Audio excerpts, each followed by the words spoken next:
Salut les sportifs, c'est Armano et vous êtes dans un nouvel épisode du podcast de Nakan. Je suis très heureux de recevoir mon ami Greg avec qui on co-anime cet épisode depuis maintenant 3 saisons. Greg, tu te rends compte, ça fait 3 ans qu'on parle dans le micro et justement aujourd'hui on va vous annoncer une nouvelle. Non, on n'arrête pas le podcast, mais on va prendre un peu de vacances, n'est-ce pas Greg ?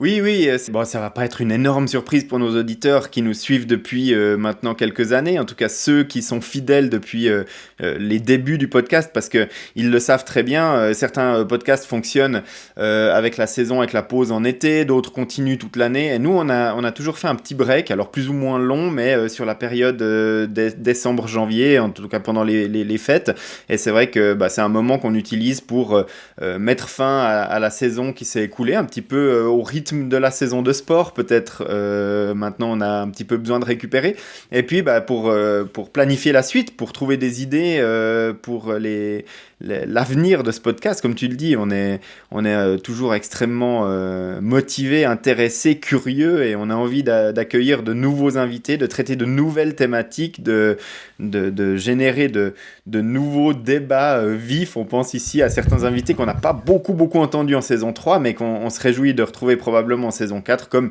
l'incontournable Denis Boucher, entre autres. Mais tu veux parler de notre grand consultant suprême ? Voilà, exact. Carrément. Et alors après, moi je dois t'avouer que je garde un petit goût amer parce que j'ai vraiment adoré sur la fin de la première saison. Alors on le rappelle, pour ceux qui n'étaient pas forcément des auditeurs ou des auditrices fidèles, en fait on s'était retrouvés chez toi, on a enregistré face à face, ce qui change un peu parce que là on est en visio à chaque épisode, sauf cette fois-là. Et puis on avait même ponctué ça par une petite course ensemble et tu m'avais fait découvrir des chemins un peu trail, etc. Et j'avais vraiment passé un très bon moment. Puis on s'était dit qu'on ferait la même chose pour la fin de la saison 2, raté Covid, et la fin de la saison 3, raté un peu Covid, un peu Hermano à droite, à gauche, au nord, au sud, etc. Donc finalement, on n'a pas réitéré ça, mais j'espère que pour la saison 4, on aura l'occasion de le faire, et peut-être même, soyons fous, pourquoi pas organiser quelque chose avec nos auditrices et nos auditeurs. Qu'est-ce que t'en penses ? Écoute, oui, c'est quelque chose qu'on a derrière la tête depuis un certain temps maintenant, et puis on ne sait pas encore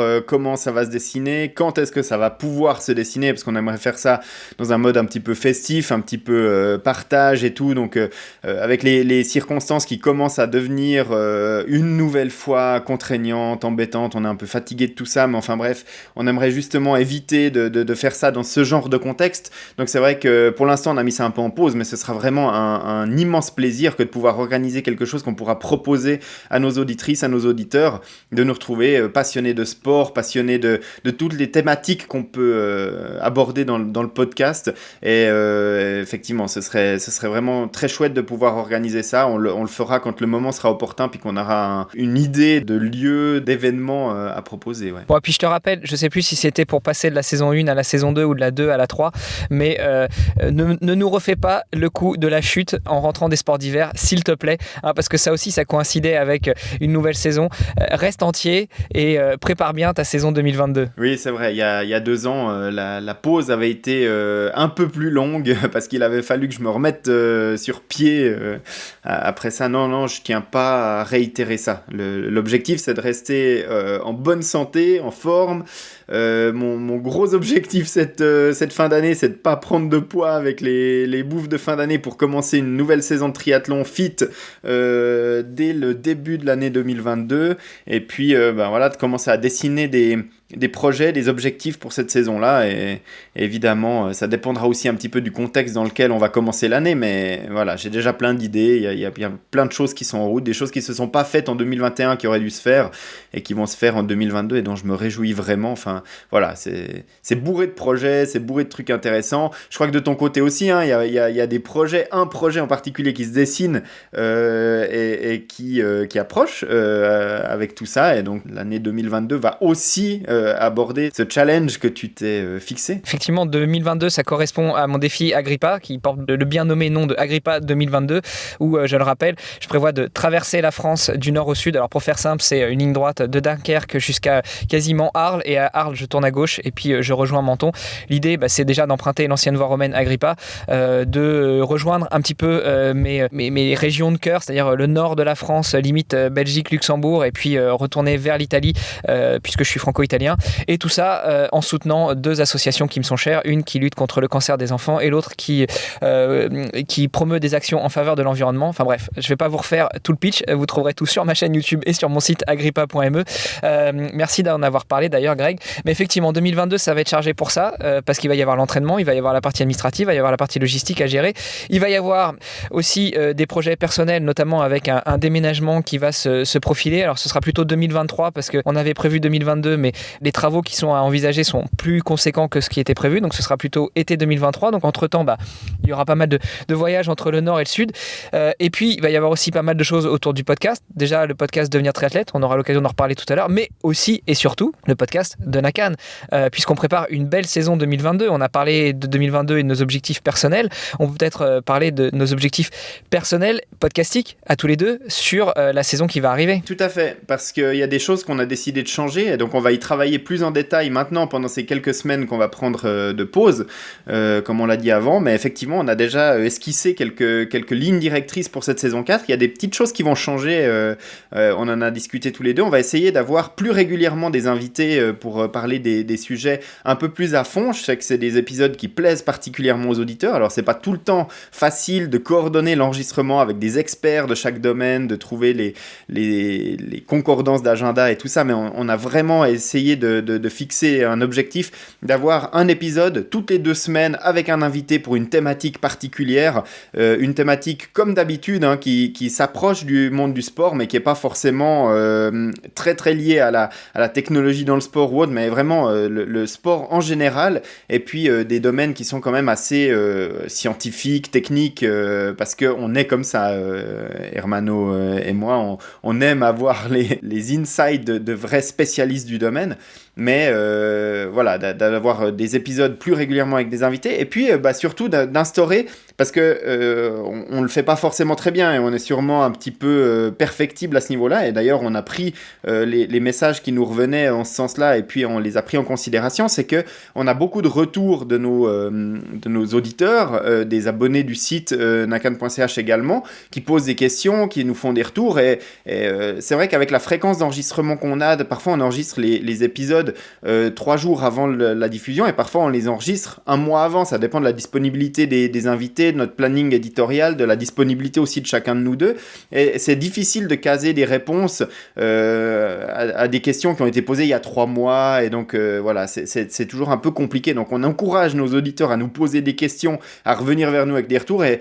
on n'optimise pas en fait ce contenu qu'ils nous soumettent, donc on se sentait pas forcément hyper efficace par rapport à ça. Donc on a décidé d'instaurer, en tout cas on va essayer dans la première partie de la saison 4, vous retrouverez un épisode habituel 1 semaine sur 2 complet avec un invité où on échangera, Hermano, moi et l'invité, et puis l'autre semaine de diffuser une petite capsule. Ça pourrait être une capsule qui dure 3-4 minutes, peut-être 10 minutes, peut-être un quart d'heure en fonction de la thématique du jour, mais qui répond à une question d'un auditeur ou d'un lecteur du site, ou d'une question très précise.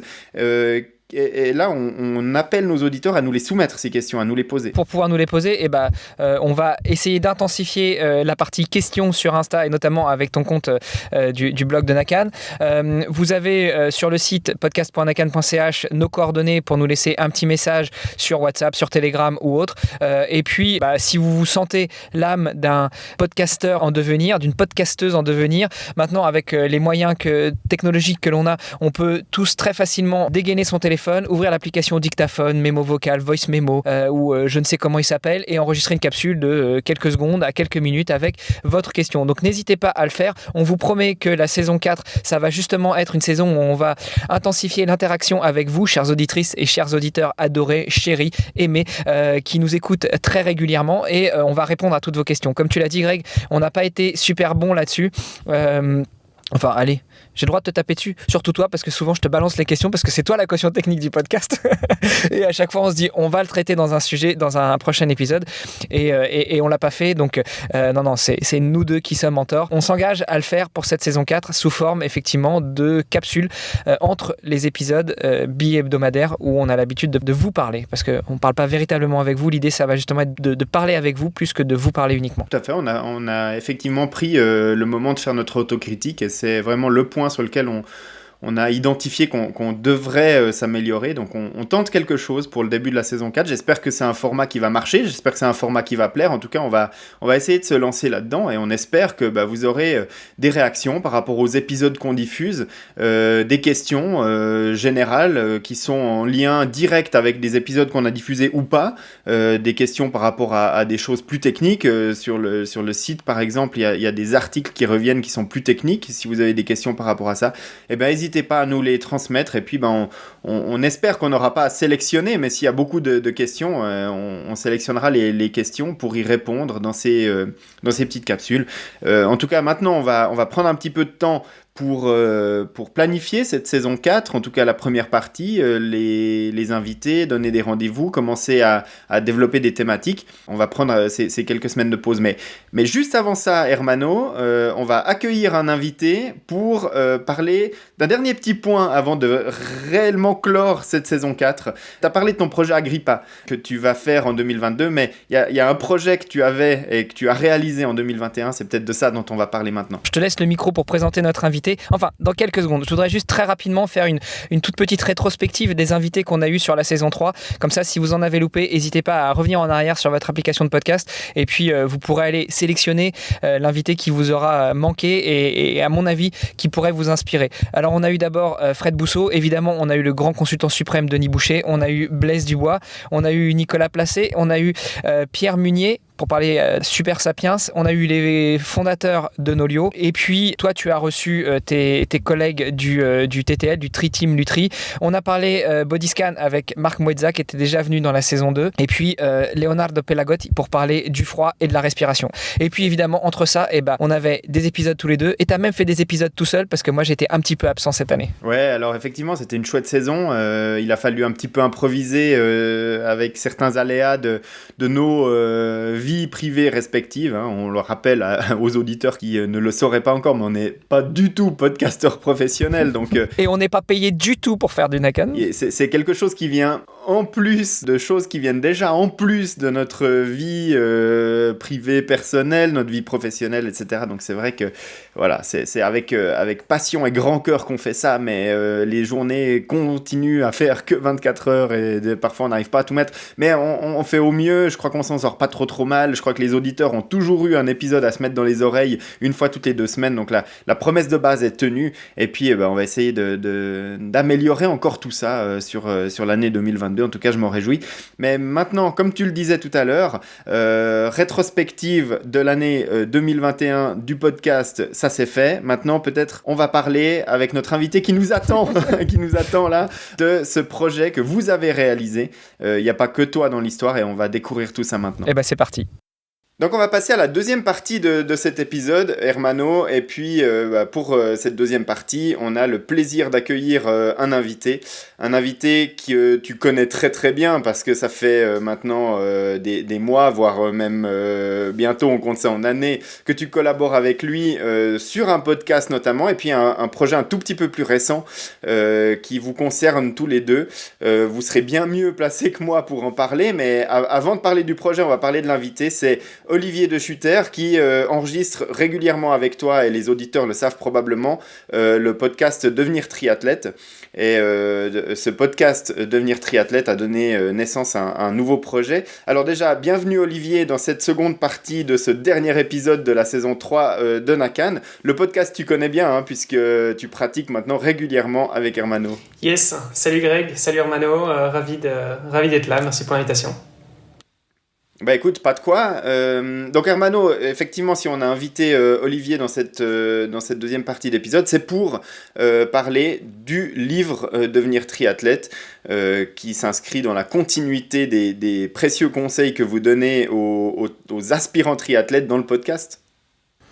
Ouais, tout à fait. Alors, disons que c'est plutôt dans l'autre sens. C'est à la base, je laisserai Olivier s'exprimer sur le projet, mais c'est vrai qu'à la base, le projet, c'était rédiger un guide un petit peu pour les gens qui souhaitent se mettre au triathlon. Et puis, de ce guide est née une rencontre avec Olivier, et puis un podcast. Et puis, du podcast, non, Olivier s'est dit, parce que c'est quand même lui le directeur du projet, c'est lui qui est à la base de tout. Et donc, Olivier a réuni autour d'une table plusieurs experts dans leur domaine, et on a coécrit ce bouquin.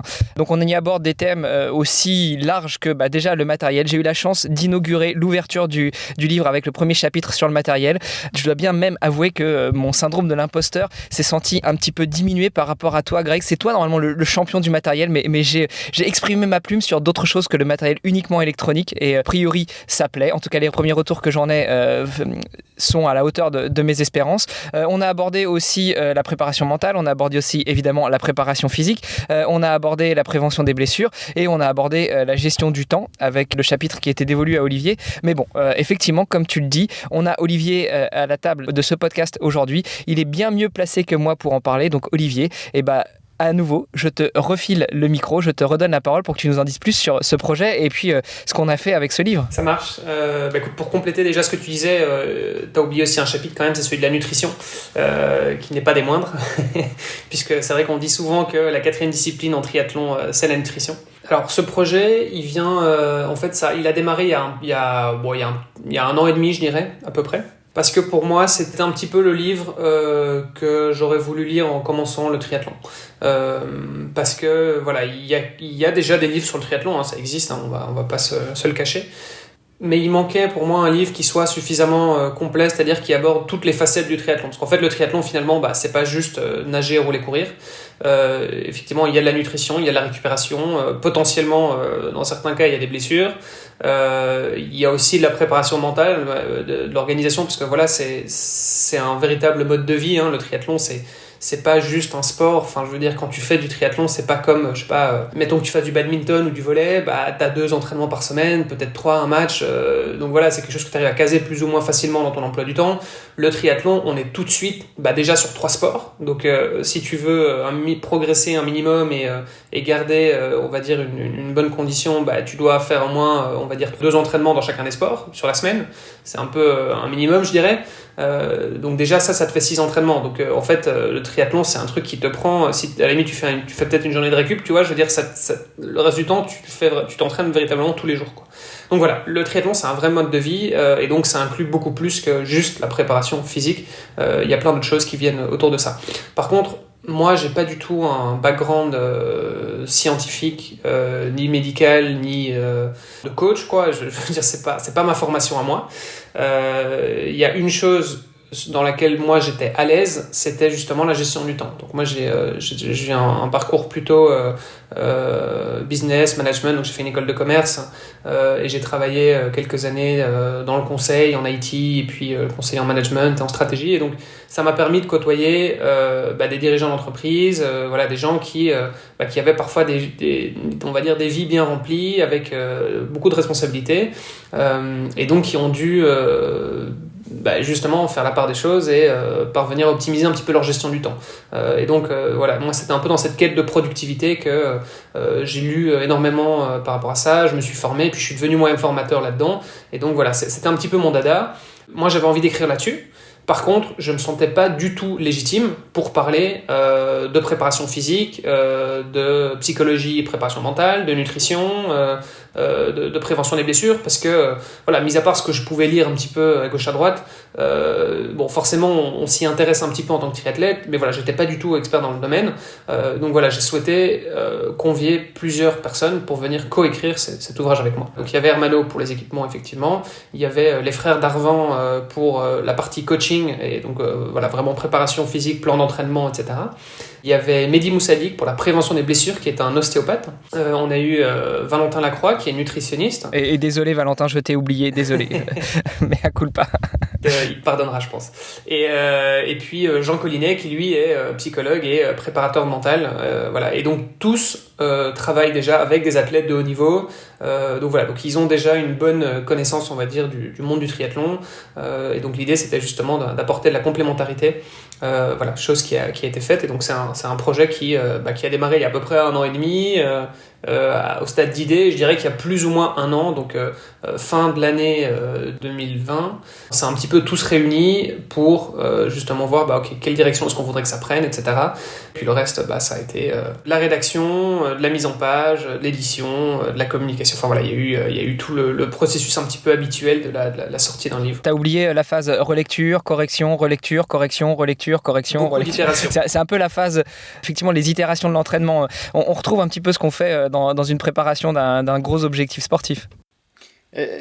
Question comme ça externe, est-ce que ça a été difficile à vendre à un éditeur comme projet ? Bon, moi c'était ma toute première expérience dans le monde de l'édition, hein. C'est vraiment un monde que je connaissais pas du tout, donc j'avais un petit peu d'appréhension au début. Je me suis dit au fait, est-ce que ça va plaire ? Parce que je me suis rendu compte de deux choses. La première, c'est que il y a énormément de gens qui veulent écrire un livre. Ça déjà c'est une chose. Je pense que c'est sur la to-do list à mon avis de beaucoup de gens, tu vois, de dire un jour j'écrirai un livre, quoi. Il y a beaucoup de gens qui se disent ça. Ils passent pas forcément tous à l'action, mais en tout cas ça reste un peu un rêve pour beaucoup de personnes. Et donc les éditeurs sont souvent submergés de demandes. Ils reçoivent des manuscrits tout le temps. Ça, c'est une des premières choses dont je me suis rendu compte. Et je me suis dit, ok, c'est peut-être pas si facile, parce que c'est vrai qu'a priori, il y a l'air d'avoir beaucoup de concurrence. Par contre, la deuxième chose dont je me suis rendu compte, c'est qu'en fait, notre approche, le fait d'avoir justement cette complémentarité avec plusieurs co-auteurs, ça a énormément plu. Et en fait, on a même eu le luxe, entre guillemets, de pouvoir choisir. C'est-à-dire qu'on a eu 4 ou 5 offres d'éditeurs. Donc, on en avait contacté auparavant, donc il faut quand même dire les choses aussi, on n'en a pas contacté 5. On en avait contacté, 50, 100, je sais plus combien exactement, mais voilà, on avait vraiment listé un maximum de maisons d'édition qui, a priori, étaient plus ou moins dans notre créneau, quoi, évidemment. Et donc là-dessus, on envoie un extrait en fait du manuscrit avec ça c'est notre manuscrit, ça c'est notre plan, voilà qui on est, voilà le benchmark de ce qu'il y a sur le marché. Ça c'est peut-être un petit peu ma déformation professionnelle, mais voilà, j'ai vraiment abordé le truc en mode mission de conseil, quoi, en entreprise. Donc ça c'est le marché, donc ça c'est l'offre existante. Il y a de la demande, le marché du triathlon est en train d'exploser, il y a de plus en plus de triathlètes, etc. Donc voilà, le fait de le pitcher comme ça a peut-être aidé aussi un petit peu. Mais en tout cas, voilà, on a pu convaincre en tout cas plusieurs maisons d'édition et on a eu 4 offres. On aurait probablement pu en avoir d'autres parce qu'il y avait d'autres discussions qui étaient dans le pipe, mais il y a un moment on a dû aussi se décider et en choisir une. Donc voilà, ça a été, je veux dire, ma première expérience. Donc non, c'était pas si difficile de les convaincre, mais en même temps, ça a quand même demandé un certain travail. Je veux dire, c'était pas juste, les gars, je veux écrire un livre, s'il vous plaît, publiez-moi, quoi. Puis après, l'autre étape qui était un peu plus compliquée, c'était aussi le choix de l'éditeur, parce que tu l'as dit, on a eu plusieurs offres, on s'est à nouveau tous mis autour de la table, et puis on s'est demandé vers lequel on allait s'orienter par rapport aux différentes forces, faiblesses et aux offres des différents éditeurs. Il y a des maisons d'édition plus ou moins grandes, il y a plein de choses à prendre en considération, en fait.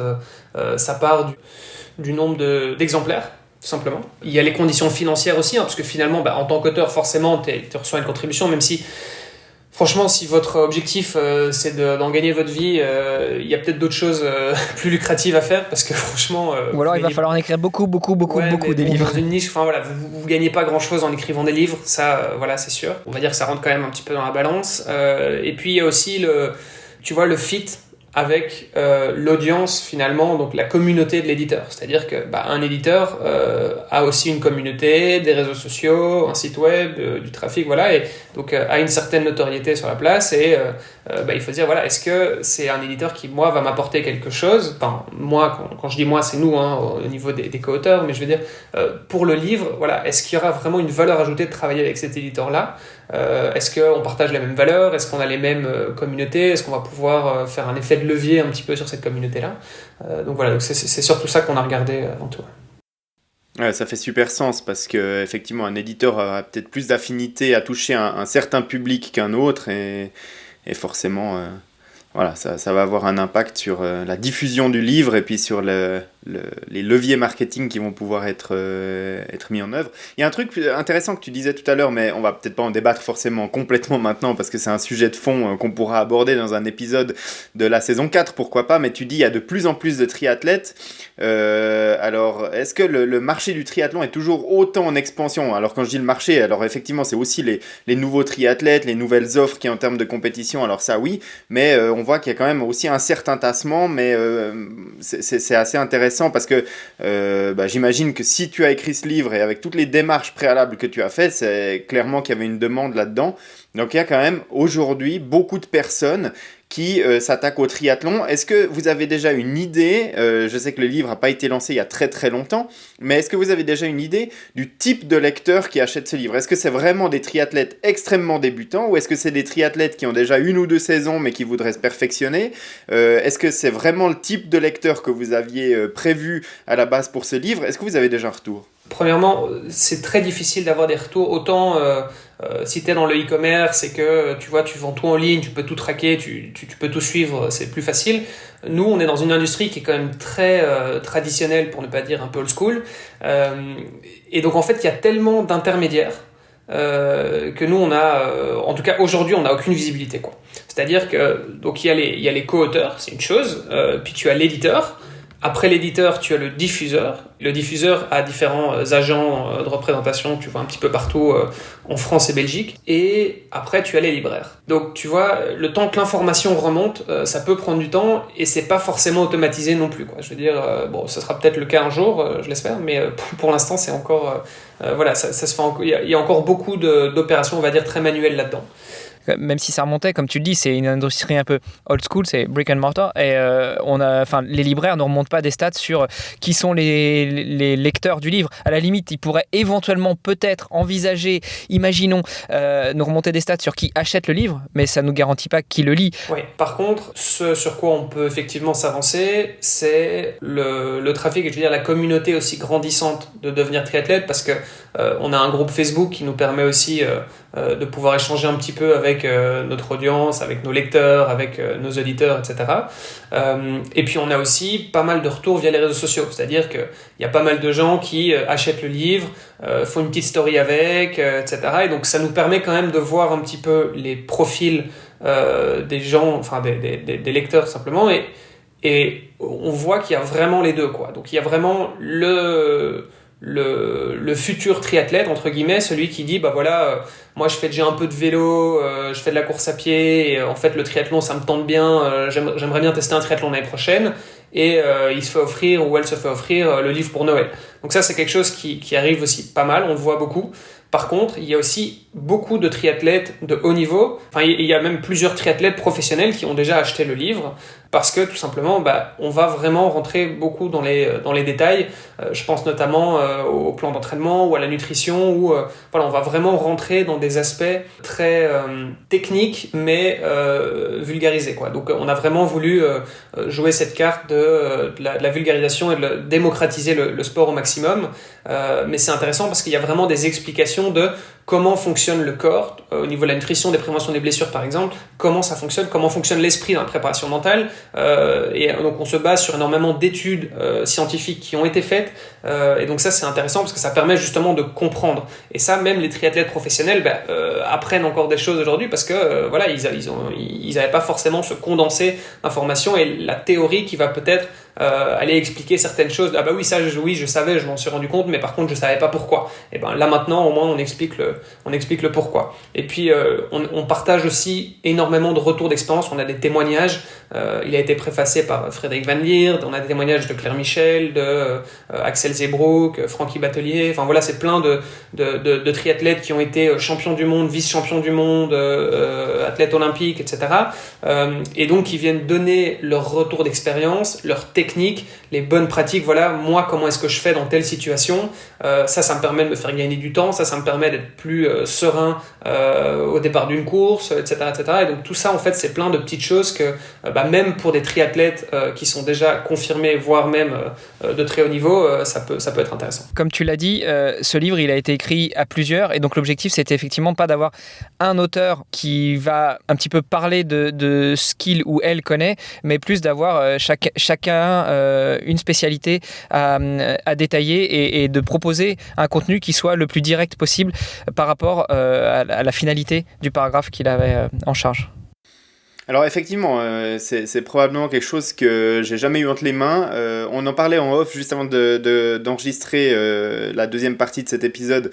Comme je vous disais, moi, mon exemplaire est encore en route, donc j'ai pas encore eu l'occasion de l'avoir dans les mains. Mais c'est vrai que tous les bouquins de triathlon que j'ai pu consulter, alors certains étaient volontairement très très techniques, certains étaient volontairement très très complexes parce que voilà, ils touchaient directement au monde scientifique. Mais les premiers que j'ai eu dans les mains quand j'ai commencé le triathlon, c'est vrai qu'ils se concentraient sur un ou deux domaines et probablement qu'ils n'étaient pas aussi complets que ce travail que vous avez fait. Et effectivement, je pense que c'est quelque chose qui manquait sur le marché. Et voilà. Après, j'aimerais peut-être un petit peu me faire l'avocat du diable et vous entendre là-dessus. Est-ce que vous pensez qu'un débutant triathlète un ou une débutante triathlète qui veut réaliser son premier triathlon parce qu'il ou elle s'est lancé ça comme défi, pourra raisonnablement tout apprendre et assimiler à partir d'un livre? Parce qu'au fond de moi, j'ai quand même la conviction que moi, ce qui m'a permis de m'épanouir dans le triathlon et de vraiment découvrir, avoir les retours d'expérience, etc., c'est quand même plus l'échange que j'ai eu en club que tout ce que m'avaient apporté tous les livres que j'ai pu lire auparavant. Bien sûr, en fait, tu pourras jamais remplacer l'interaction humaine avec un coach ou avec un club ou avec 50 triathlètes que tu vas aller rencontrer toutes les semaines. Ça, c'est sûr. Et d'ailleurs, c'est aussi pour ça qu'on a voulu créer différents canaux sur les réseaux sociaux, dont le groupe Facebook par exemple, parce qu'on a voulu pouvoir offrir cette possibilité d'échanger avec d'autres triathlètes, avec les invités du podcast, avec les co-auteurs, avec les athlètes qui ont pu faire des témoignages dans le bouquin, etc. Donc non, évidemment, pour moi, c'est quelque chose qui est complémentaire. L'idée du livre, c'est de dire, voilà, si vous voulez devenir triathlète, sachez que ici, vous avez tout ce qu'il faut dans ce bouquin pour devenir triathlète. Donc, je veux dire, dans la théorie, en tout cas, vous avez tout ce qu'il faut avec les bonnes pratiques, les petits secrets des uns et des autres. Après, évidemment, c'est clair que voilà, on remplacera pas un coach qui sera là au jour le jour pour le rappeler, etc. Après, c'est un livre qui peut être lu d'une traite, hein, évidemment, mais c'est aussi surtout un livre qui est destiné à être consulté régulièrement, à être dans la bibliothèque. Et, tiens, j'ai une petite douleur au niveau du mollet. Qu'est-ce que ça pourrait être? J'ouvre le livre, je regarde dans le chapitre prévention des blessures. Oui, en fait, j'essaie de comprendre c'est quoi les grosses blessures qui sont dues au cyclisme, qui sont dues à la course à pied, qui sont dues à la natation. Comment je peux faire pour les prévenir? Tiens, ce type d'étirement-là, ça me fera peut-être du bien. Ce type de renforcement, etc. Donc voilà, c'est plus quelque chose qui doit être là comme référence. Après, encore une fois, c'est sûr, on remplacera pas un coach, une personne humaine avec un vrai contact et une vraie interaction, ça c'est sûr. Puis il y a une autre chose aussi qu'il faut noter, et on le répète systématiquement dans le podcast, on le répète systématiquement dans le livre, et on le répète aussi systématiquement dans ce podcast de Nakan, c'est que déjà on ne teste rien le jour J, le jour de la compétition. Et ensuite, il n'y a rien qui va remplacer l'entraînement, la pratique, l'itération, les répétitions des bons gestes, ou peut-être des gestes qui sont plus ou moins bons, mais en essayant de les améliorer. Et ce livre, il va vous permettre, pour ceux qui veulent devenir triathlète, de trouver toute la partie théorique de comment devenir triathlète, avec aussi des plans d'entraînement, mais qui ne se destinent pas à quelqu'un qui va se lancer dans l'activité physique et sportive. Les frères Darvan, qui ont pris en charge la partie entraînement, l'ont bien rappelé, leur chapitre s'adresse à des gens qui ont déjà une première base de préparation physique. Si vous avez jamais couru, jamais nagé ou jamais roulé, ou même jamais pratiqué 2 ou 3 de ces sports-là, il va d'abord vous falloir une petite base. Donc le livre, évidemment, vous aidera à savoir quels sont les bons gestes à effectuer, pour autant qu'on puisse les décrypter avec la théorie. Mais il va quand même falloir travailler un petit peu, s'entraîner un petit peu avant de pouvoir ouvrir la partie plan d'entraînement et vous lancer dans votre première compétition. Ouais, en fait, pour compléter ce que tu dis, donc, il y a effectivement un plan d'entraînement de 12 semaines dans le livre, selon les 3 distances, donc distance olympique, semi et full Ironman. Il y a des prérequis en fait à ce plan d'entraînement, c'est-à-dire qu'effectivement, le livre permet de se préparer en 12 semaines à son premier triathlon, à condition d'avoir certains prérequis. Et les prérequis, c'est justement la préparation physique générale, donc un minimum de conditions physiques en amont avant de démarrer ces 12 semaines-là.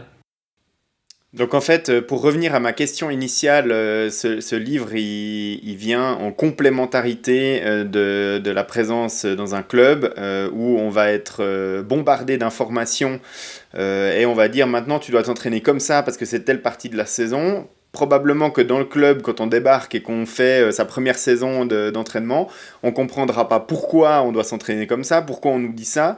Et voilà, probablement que c'est là que le livre a tout son intérêt, puisque vous détaillez toutes ces informations-là aussi, et il vient en complémentarité. C'est pour ça que je disais au tout début de ma question que je me faisais un petit peu l'avocat du diable, parce que je voyais déjà un petit peu où la discussion allait nous mener, et évidemment que je pense que tout ça, c'est très très complémentaire, et que chaque chose et chaque support trouve sa place dans voilà, sa pratique du triathlon et sa découverte de ce magnifique sport que j'encourage toutes et tous à essayer, à tester, même si Olivier l'a dit, c'est hyper chronophage, mais vous verrez que le temps qu'on y consacre est vraiment du temps, à mon sens, super bien investi. C'est ça. En fait, l'idée, c'est d'expliquer qu'est-ce qu'il faut faire pour devenir triathlète, mais aussi surtout comment et pourquoi en fait on doit le faire en expliquant justement le fonctionnement du corps humain, le fonctionnement de la planification d'un plan d'entraînement. Pourquoi est-ce que dans un plan d'entraînement on va avoir des phases de récupération, on a de la planification qui peut être linéaire mais pas que, donc voilà, c'est vraiment essayer d'aller comprendre à chaque fois la raison, le pourquoi. Et voilà, moi c'est quelque chose qui m'a toujours c'est peut-être quelque chose de très personnel aussi, mais moi je sais que depuis que j'étais enfant à l'école, j'étais incapable de dire oui d'accord, ok je fais comme ça. J'étais toujours obligé de comprendre le pourquoi. Tant que je comprenais pas pourquoi, je refusais d'obéir. Si on me donnait une bonne explication, c'était bon. Donc voilà, donc c'est souvent on m'a souvent dit tiens, pourquoi ce livre? En fait moi c'est le livre que j'aurais voulu avoir quand je me suis mis au triathlon, parce que j'avais besoin justement de comprendre. J'ai testé pas mal de coachs. Pour moi, les coachs qui fonctionnent avec moi, encore une fois c'est quelque chose de très personnel, c'est ceux qui m'expliquent, c'est ceux qui me disent en fait tu vas faire ça et voilà pourquoi tu vas le faire. Parce que j'ai eu des coachs qui m'envoyaient juste un fichier Excel une fois par mois et tu te démerdes. Donc, et moi, ça me convient pas. Ça me convient pas du tout parce que je peux pas juste exécuter le truc. Voilà, j'ai besoin de comprendre. C'est un petit peu aussi la philosophie du livre. Et c'est en ça que je nuancerais en fait ce que tu disais, Greg, c'est que oui, le livre il est complémentaire à un entraînement en club. Oui, le livre il est complémentaire à un entraînement en groupe. Oui, le livre il est complémentaire à un entraînement peut-être juste avec un sparring partner, juste avec une personne.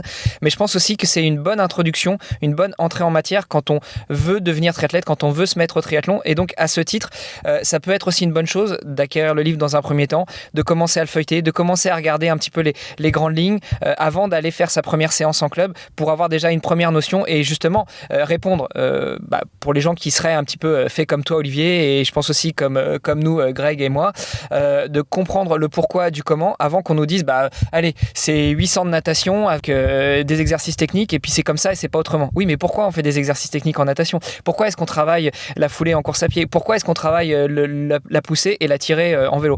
Et ce livre peut nous permettre de répondre à ces questions-là et après de faire les entraînements sans se poser de questions. Effectivement, voilà, je pense que tout est dit sur la place que trouvera ce livre chez les triathlètes qui soient curieux de découvrir ce sport, ou alors des triathlètes aguerris depuis plusieurs saisons, mais qui trouveront aussi probablement les conseils et astuces qui leur manquaient jusque-là. En tout cas, moi je me réjouis de mettre la main dessus. La Suisse est apparemment pas la zone qui est desservie le plus rapidement, donc je prends mon mal en patience, mais ce sera avec plaisir que je découvrirai ce livre. Écoute, on tâchera d'accélérer un petit peu tout ça. Aujourd'hui, le livre est dans 183 librairies en France et en Belgique. Malheureusement, faut croire que le diffuseur ne travaille pas encore avec la Suisse, mais voilà, on essaiera de booster un petit peu ça pour le marché suisse. et luxembourgeois d'ailleurs. Je sais qu'Hermano aussi est déjà mis. Faut qu'on aille faire les VRP, Greg. Toi, tu vas dans les librairies suisses et moi, je vais dans les librairies luxembourgeoises et on va aller diffuser la bonne parole comme on le fait déjà sur nos 2 podcasts. C'est une bonne chose que tu nous aies invités pour en parler. Et puis, pour répondre un petit peu aussi à la question que tu posais tout à l'heure, où tu nous demandais si on avait déjà des vues sur qui consulte le livre, qui achète le livre, qui le lit.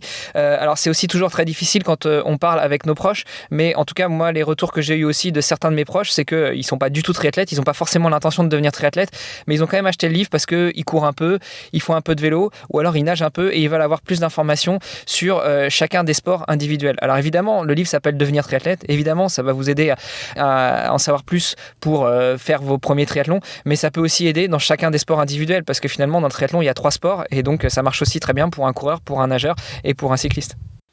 Et ben voilà, je pense que c'est dit. Même si personnellement, en tant que triathlète expérimenté, ma vision, et on pourra aussi en discuter en tant que sujet de fond dans un prochain épisode, c'est que de plus en plus je suis convaincu qu'un triathlète ne roule pas comme un cycliste, ne nage pas comme un nageur et ne court pas comme un coureur à pied. On pourra confronter tout ça lors d'un épisode prochainement. On a déjà, rien qu'au cours de cet épisode, plein de thématiques pour notre saison 4. Ça va être une saison formidable. Mais voilà, j'ai cette conviction-là. Alors, ça va pas forcément entièrement à l'encontre de ce que tu viens de dire. Mais voilà, je pense que le triathlon, comme le disait Olivier au tout début de son intervention, c'est un sport en soi. Et je pense qu'effectivement, on aborde les différentes disciplines qui composent un triathlon de manière différente, et on ne va pas aborder le cyclisme de la même manière qu'un cycliste qui part sur un critérium ou autre. On ne part pas sur une séance de natation en piscine comme partirait un nageur qui a comme finalité de nager en piscine, et pareil pour la course à pied. Donc voilà, je pense qu'il y a aussi des choses très spécifiques au triathlon, que le coaching au tout début de l'histoire et de l'avènement du triathlon a eu du mal à imbriquer et à découvrir, parce que c'était aussi des nouveautés pour tous les coachs qui au début étaient des coachs de course à pied ou de natation ou de cyclisme, qui ont commencé à coacher des triathlètes et qui appliquaient leur dogme à ces nouveaux sportifs, et tout s'est pas forcément très bien passé comme ça, et donc il a fallu adapter un petit peu. Mais ce serait très très intéressant d'aborder ces sujets-là pour la saison 4 qu'on va préparer maintenant. On va prendre un petit break, comme on l'a dit au début de cet épisode, et puis revenir avec plein de thématiques, plein d'idées, un format un tout petit peu différent. Donc là aussi on peut le rappeler, on invite nos auditeurs à nous laisser plein de questions sur les médias sociaux, sur le site du podcast, et des messages vocaux à travers la plateforme Anchor sur laquelle on publie le podcast, et comme ça on pourra aussi alimenter le podcast avec des petites capsules pour répondre aux questions de nos auditeurs. En tout cas, je vous remercie Olivier et Hermano d'être venus parler dans ce dernier épisode de la saison 3 de votre livre. Je vous souhaite plein succès dans la distribution de ce livre, et puis dans les retours que vous en obtiendrez. Et puis j'invite les auditeurs qui seraient intéressés, qui auraient été titillés par votre intervention, eh bien, à mettre la main dessus, et puis à vous faire un retour dessus, parce que je pense que pour vous c'est toujours bienvenu. Oui, tout à fait. Venez nous dire ce que vous en avez pensé, et ce sera toujours un plaisir de pouvoir échanger avec les triathlètes d'ici et là-bas. Bon, et puis Olivier, peut-être la question traditionnelle que je pose sur chacun des podcasts, c'est si on veut rester en contact avec toi ou si on veut aller lire le livre, quel est le meilleur moyen? Où est-ce qu'on te contacte? Pour lire le livre, vous le trouverez dans 183 librairies en France et en Belgique, la Fnac, Amazon. Donc voilà, je pense que rien que le googler, vous devrez le trouver assez facilement, donc ça ne devrait pas poser trop de problèmes. Pour le reste, je suis sur tous les réseaux, donc sur LinkedIn, sur Instagram, et on a aussi évidemment ce fameux groupe Facebook qu'on a mentionné déjà à plusieurs reprises, qui permet justement de pouvoir échanger et de rester un petit peu en contact vis-à-vis de tout ça. Devenir triathlète, c'est le titre du livre, c'est aussi le titre du podcast que vous publiez tous les deux, pour nos auditeurs qui seraient intéressés. Bonne suite, et merci d'être venu parler de ça dans le podcast de Nakan. Yes, merci Greg, merci pour l'invitation. Salut Armano, salut Greg. Merci Greg. Et bonne fête de fin d'année à tous nos auditeurs. Et nous, avec Hermano, on vous retrouve au mois de janvier avec une nouvelle saison 4 pleine de thématiques intéressantes. On se réjouit déjà de vous retrouver. Et d'ici là, portez-vous bien. Festoyez bien la fête de la fin de cette année 2021, qui est encore une fois une année un peu particulière. On espère que tout ira pour le mieux pour la saison et l'année 2022. Nous, on se réjouit de vous retrouver. Ça marche. Bonne année à tous et à toutes. Et puis à très vite en 2022. Ciao, ciao.